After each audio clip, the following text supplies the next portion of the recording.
Fala aí, torcedor do Palmeiras, sejam muito bem-vindos a mais um vídeo aqui no canal Central Alviverde. Vamos aqui, galera, com as últimas informações do Verdão. Galera, informação sobre reforço chegando no Palmeiras, que história é essa? Bora ver aqui nesse vídeo.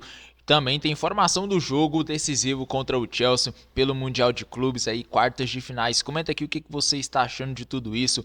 Você aprova essas contratações que está vindo para o Palmeiras, Gabriel Peck e Ramon Souza? E qual a sua expectativa também para o jogo contra o Chelsea? Comenta aqui embaixo nos comentários. Agora, sem mais delongas, bora pro vídeo, galera. Palmeiras e Chelsea na tela da Globo, 10 horas da noite. E pra matar um pouco a ansiedade da torcida do Palmeiras, a gente vai falar com a Gabi Ribeiro, que tá lá na frente do Hotel do Verdão, aqui pertinho da gente, trazendo as informações atualizadas do Palmeiras. Então conta pra gente, Gabi, boa tarde.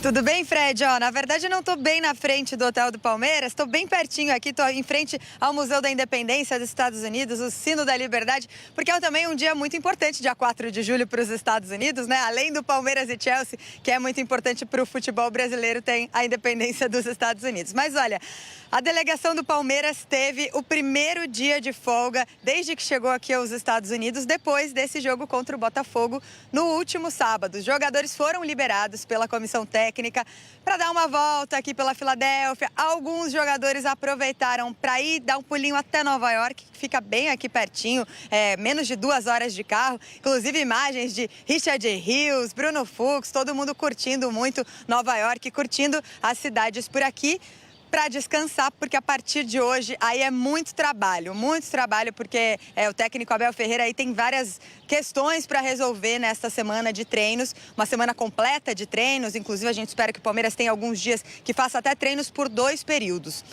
Mas o que a gente sabe, né? O Bruno Fux deve ser titular na sexta-feira. Inclusive tem uma imagem incrível dele no jogo, que ele caiu de cara na bola, falou que tinha que tirar de qualquer jeito, não podia deixar aquele gol do Botafogo entrar. Então, Bruno Fux vai ser titular. O Mikael também deve ser titular, tudo porque o Gustavo Gomes e o Murilo estão fora. Gustavo Gomes suspenso. E o Piquerez está fora também, porque está suspenso. E o Vanderlan deve estar entre os titulares. Agora, para a gente entender um pouco mais a situação do Paulinho, que tem entrado e resolvido para o Palmeiras. Levou pro pé, que drible do Paulinho, que lance do Paulinho, bateu pro gol! Um gol de superação, não só para o Palmeiras, mas principalmente para ele. Um daqueles gols especiais! Sempre que entra, Paulinho corresponde, mas não consegue ficar muito tempo em campo. Craque, se ele metade, 30%, 50% tá assim, imagina ele 100%, né? O jogo em que mais atuou desde que chegou ao Palmeiras foi contra o Botafogo. Foram 45 minutos. Ele entrou aos 17 do segundo tempo e aos 9 da prorrogação, logo depois de fazer o gol da vitória, saiu de campo.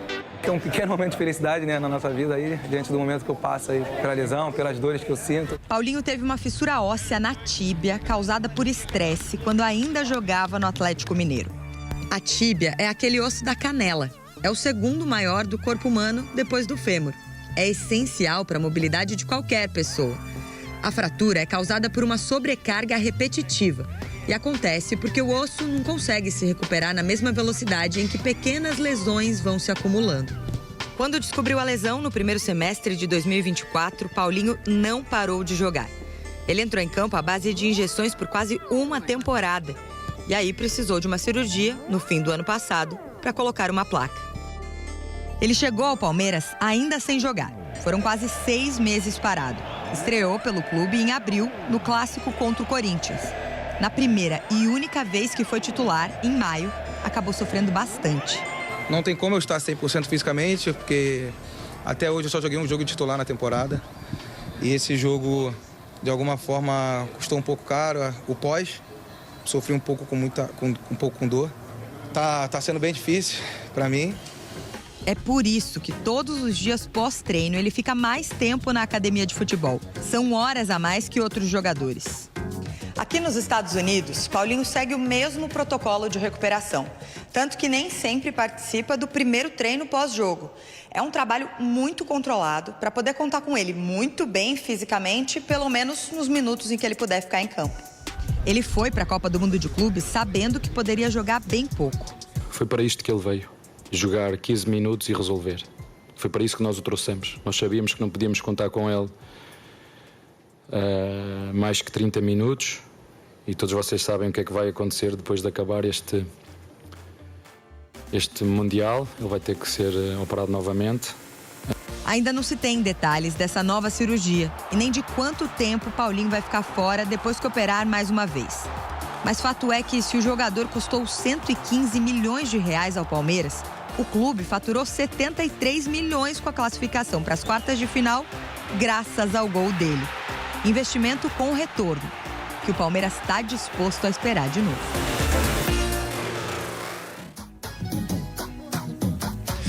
Boa, Gabi! Tá aí o torcedor palmeirense ansioso, né, com essa situação do Paulinho. A gente tá aqui na lateral do CT do Eagles, né? E pra quem conhece o CT do Palmeiras, a academia lá na Barra Funda, até parece um pouco, né? Então o Palmeiras tá realmente em casa aqui, tá sendo hospedado por um time verde e vencedor também. Então daqui a pouco os jogadores estão chegando por aqui.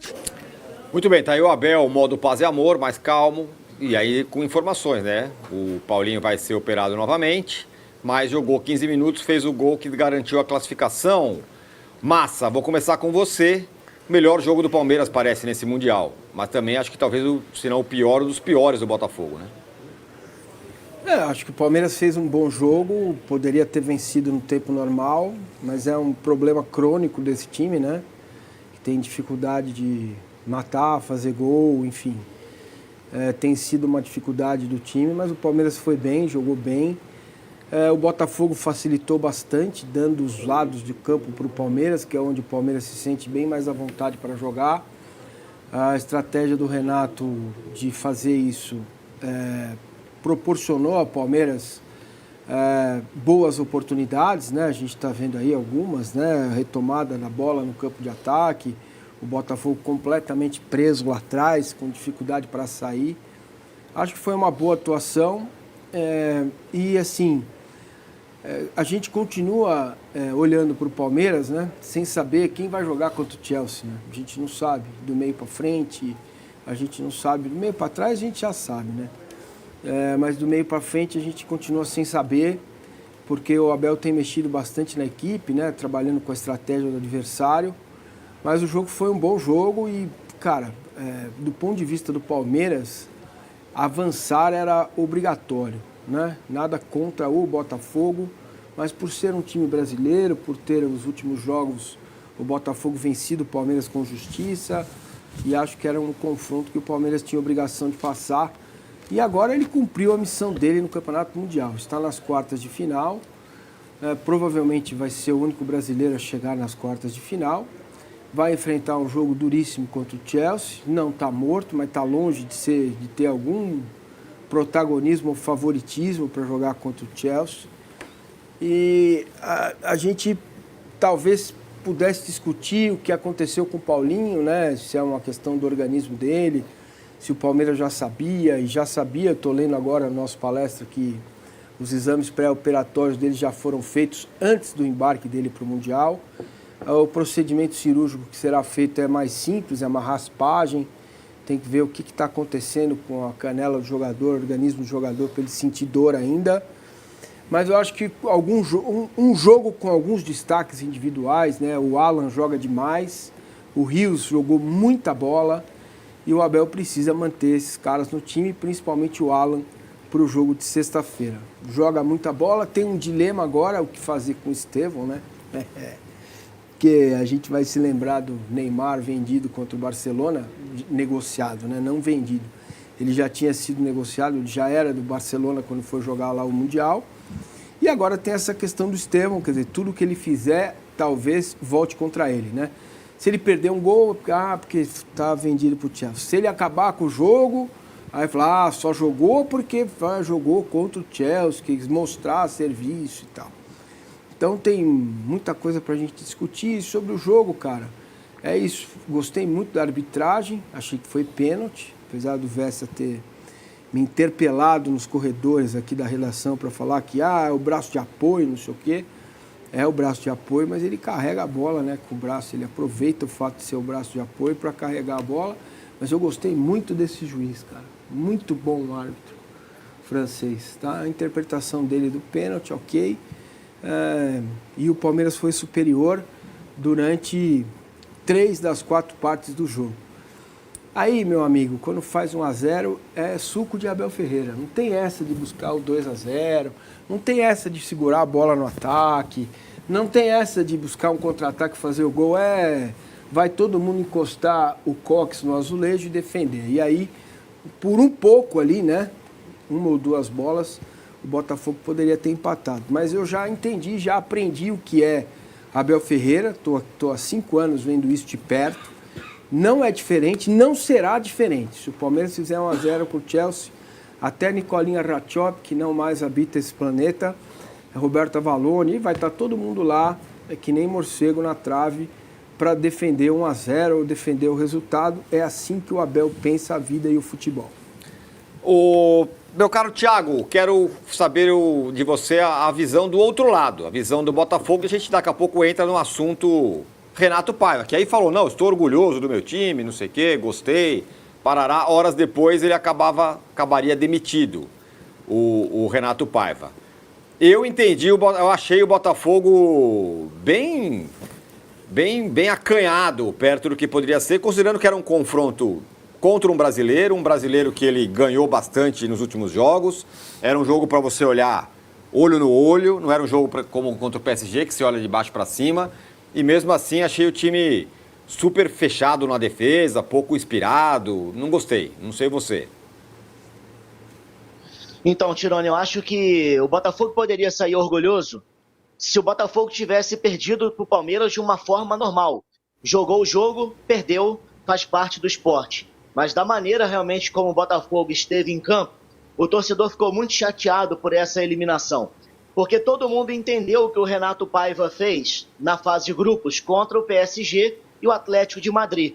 Contra potências europeias, é evidente que o Botafogo não iria se lançar num 4-2-4 e buscar o gol a qualquer momento para se expor de uma forma absurda e ter arriscado tomar, né, uma goleada do PSG, campeão da Champions, e do próprio Atlético de Madrid, que está sempre brigando na Espanha e também nas competições europeias, né? Então, contra o PSG, foi um êxtase vencer o atual campeão da Champions. O Botafogo se fechou, foi para o contra-ataque e teve outras oportunidades de gol. Se você se lembrar, o John faz muito poucas defesas. Não foi um goleiro que pegou tudo, o Botafogo se retrancou e conquistou o resultado. Não. Ele adotou uma estratégia de tentar neutralizar o adversário, povoar mais o meio-campo e partir para o contra-ataque quando ele tinha possibilidade. E essa estratégia deu certo. Muito se falou, né? Jogou como Botafogo, jogou dessa maneira, usou a estratégia e venceu. Contra o Atlético, da mesma maneira. E ali tinha uma questão de ter o resultado a seu favor, né? O Botafogo poderia perder por até 2 gols. Então, se ele se lança para o ataque, toma um placar de 3-0, teria muitas críticas. Por que não se defendeu também contra o Atlético de Madrid? Aí a visão diante do Palmeiras era completamente diferente. Eu acho que são 2 equipes que têm cada uma a sua característica, mas são iguais tecnicamente, 50-50 antes do jogo começar, a possibilidade de passar, times que rivalizaram nos últimos 2 anos, o Palmeiras levou em 2023, o Botafogo levou em 2024, então era um confronto aberto, era um confronto que os dois teriam a mesma possibilidade de vencer. Quando sai a escalação do Botafogo, de novo com 3 volantes, houve uma estranheza. Por que jogar dessa maneira contra o Palmeiras? O Danilo Barbosa até foi bem no jogo. Individualmente ele teve até uma boa atuação, mas era um jogador que vinha sendo pouco utilizado. Nesse Mundial, a primeira opção era o Nilton. Depois o Danilo Barbosa, se o Renato Paiva optasse em botar um volante. Então todo mundo esperava que o Botafogo jogaria com o Cuiabano, fazendo corredor com o Telles, para liberar o Savarino mais na criação. O Savarino é um jogador que esse ano, jogando aberto, preso na ponta, ele não rende. Ele tem que ser um cara que ele participa dessa criação, ele chega de frente finalizando. Ele sumiu no jogo. Os 3 volantes pouco pisaram na área do Palmeiras. Apenas o Marlon chegou para finalizar, que não é um jogador que tem uma característica de finalização, de fazer gols. O Alan e o Danilo presos, o Botafogo pecou na saída de bola. E o Igor Jesus pouco apareceu, pouco saiu da área, pouco recebeu essa bola também para finalizar. Então esse chamado Botafogo Way, que é um Botafogo, digamos, destemido, que é um Botafogo ofensivo e que a SAF quer implementar, o Textor quer que o Botafogo jogue dessa maneira, né, independentemente do adversário, a gente não viu contra o Palmeiras. E aí uma crítica muito grande da torcida, chamando o Renato Paiva de covarde, ninguém entendeu por que jogou tão retrancado assim. Na entrevista coletiva ele explicou que ele queria ter a posse de bola, controlar o ímpeto ofensivo do Palmeiras, para depois ele ir colocando alguns reforços que não estavam 100% e que não tinham também o entrosamento. Mas a gente só viu o Botafogo atacando no segundo tempo da prorrogação, quando o Palmeiras estava ganhando por 1-0, quando tinha um jogador a menos com a expulsão, né, do Gustavo Gomes, e já não tinha também o Paulinho, porque ele não podia jogar por conta dessa lesão um tempo maior. Então, naturalmente, o Palmeiras ia se defender e o Botafogo buscou o ataque. Mas foi muito pouco para um time que tem peças, que tem opções, que tem investimento, que tem jogadores caros e que não partiu para cima em nenhum momento. O Botafogo buscou o resultado, jogou para ter uma passagem de fase. E aí você se inferioriza contra um adversário considerado normal, na mesma altura que o seu, perde financeiramente também o dinheiro da classificação. E dessa maneira a diretoria entendeu, né, que era necessário mudar o comando, porque o Botafogo não joga assim. Nem quando jogava com o Luiz Castro, que era um time reativo, mas era um time que ia para o ataque e tentava amassar o adversário, muito menos com o Arthur Jorge. Não é a característica que o Botafogo quer para o seu time, não quer o Textor jogar dessa maneira, né? Então custou caro o fato de praticamente não ter buscado o jogo. O Palmeiras poderia, no tempo normal, facilmente ter conquistado a classificação. E aí, Vessar? Tem só uma coisa que eu acho que faz diferença, né, na montagem do elenco. Acho que o Botafogo demorou demais, cara, para montar o elenco. E aí você vê lá o Arthur Cabral tá meio Vessa, né? Não vou falar que ele tá igual Massa, porque aí chegou, é demais. chegou tá agora também. Aí os caras estão tudo chegando agora. Não é fácil. Eu não sei se o Textor largou mão do Mundial e falou, vou me preparar para Libertadores e para o Brasileiro. Bom, agora vai ter tempo, porque agora ele saiu do Lyon lá agora. Ele saiu do Lyon pro forma, né? Ele continua mandando. Mas falou que vai focar no Botafogo. Lá também, né? Tava muito pressionado, o Lyon caiu, né? Então, ele sai da linha de frente, bota um gestor, mas ele continua mandando, é mais para... Tá meio queimado lá. Galera, e o Palmeiras já fechou um acordo de 75 milhões de reais pelo Ramon Souza, jogador paraguaio de 25 anos de idade, que estava na mira do Palmeiras, mas aí o Palmeiras não perdeu tempo e já fechou acordo aí com o Nottingham Forest pela contratação do jogador. Galera, como vocês podem ver aqui, até o próprio Google já atualizou. Ramon Souza Acosta é um futebolista profissional paraguaio que atua como ponta no Palmeiras, clube do Brasileirão. Tá vendo aí, galera? Só para vocês verem que eu não tô inventando nada. Graças a Deus deu certo essa contratação. Ele é um bom jogador, né, cara? Joga muito, tava jogando muito bem lá no Nottingham Forest. Apesar que eu acho que lá o time é muito forte, né? Então a concorrência era muito grande, cara. Deixa eu conferir aqui se ele vinha sendo titular nos jogos aí, né? Deixa eu conferir aqui. Nottingham Forest, cadê as partidas do time? Aqui. Deixa eu ver aqui. Um jogo grande aqui, ver se ele jogou de titular. Vamos ver o mais recente aqui, contra o Chelsea. Deixa eu ver se ele foi de titular. Galera, não foi de titular aqui. Deixa eu conferir aqui com vocês direitinho. Aqui, ele estava no banco, nem saiu do banco, né? Ramon Souza, camisa 24. Deixa eu ver aqui já em outra partida. Na penúltima partida aqui da Premier League, deixa eu ver se ele jogou. Não jogou também. Cara, ele joga bem, tá? Só pra vocês verem. O cara joga bem e é reserva. Ou seja, o time titular do Nottingham é muito bom. Não é à toa que um time, né, que investiu muito na temporada, terminou ali em 7º lugar. Nunca tinha ficado numa posição tão boa, né?